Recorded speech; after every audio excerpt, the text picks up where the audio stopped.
Hello everyone, this is Abhishek and today I welcome all of you to my YouTube channel Speak Smart with Abhishek. Everybody, बहुत सारे मेरे students ने मुझसे request की थी कि सर आप कुछ वीडियो हिंदी में भी बनाया करिए, तो आज मैं ये वीडियो हिंदी में बना रहा हूँ. So it's like an experiment. आज की वीडियो में हम लोग बहुत इंपॉर्टेंट चीज़ पे डिस्कशन करने जा रहे हैं. मैं आपको बताने जा रहा हूँ 5 कॉमन मिस्टेक्स के बारे में जो बहुत सारे इंग्लिश लर्नर्स करते हैं. तो अगर आप भी इंग्लिश सीख रहे हो, इंग्लिश में फ्लुएंट बनना चाहते हो, तो आपके लिए ये वीडियो बहुत इम्पोर्टेंट है. सो प्लीज़ वीडियो को एंड तक ज़रूर देखिए. So let's get started. First mistake is translating everything word by word. तो बहुत सारे स्टूडेंट्स हैं या बहुत सारे इंग्लिश लर्नर्स हैं, वो हर चीज़ ट्रांसलेट करना चाहते हैं. वो सोचते हैं कि उनकी नेटिव लैंग्वेज से इंग्लिश में ट्रांसलेट कर लेंगे और ये उनके लिए एक अच्छा अप्रोच होगा. But this is the wrong approach everybody. Translating the thing is not a good idea because every language has its own grammar.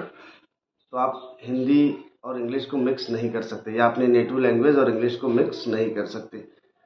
आपको क्या करना है, आपको सेंस को समझना है, देन उसको एक्सप्रेस करने की कोशिश करनी है.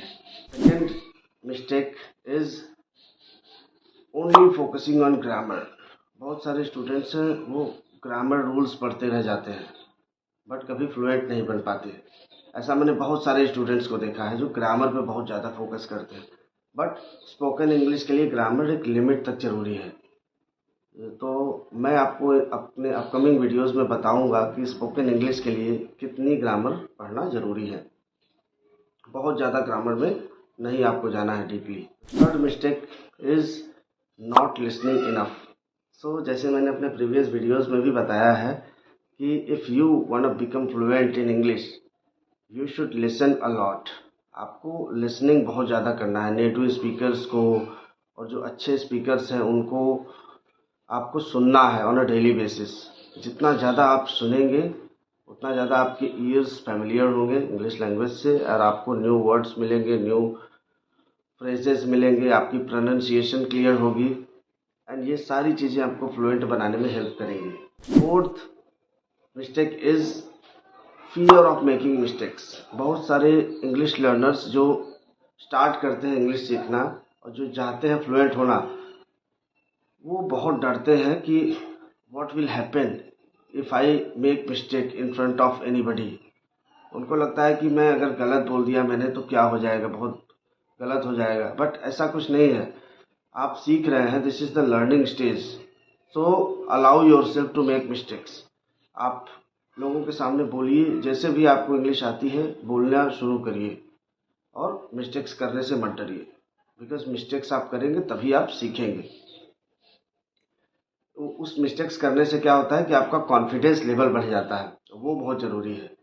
जब आप पब्लिक में बोलना शुरू कर देते हैं, गलत ही बोल रहे हैं, दैट इज़ ऑल्सो फाइन, आपका कॉन्फिडेंस लेवल बहुत बढ़ जाता है और वही ज़रूरी है. जब एक बार आपका कॉन्फिडेंस लेवल बढ़ गया, आपने बोलना शुरू कर दिया, अपने आप को एक्सप्रेस करना शुरू कर दिया इंग्लिश में, तो धीरे धीरे आप मिस्टेक्स को भी अवॉइड करने लगेंगे और आप नेचुरली साउंड करना शुरू कर देंगे और अपने मिस्टेक्स भी नहीं करेंगे. फिफ्थ मिस्टेक जो कि बहुत सारे स्टूडेंट्स इंग्लिश लर्नर्स करते हैं वो ये है कि waiting for the perfect time. उनको लगता है कि एक दिन मैं सारे grammar rules, listening, reading, writing सब चीज़ों में बिल्कुल परफेक्ट हो जाऊंगा और then I will start speaking English. But perfect time will never come everybody.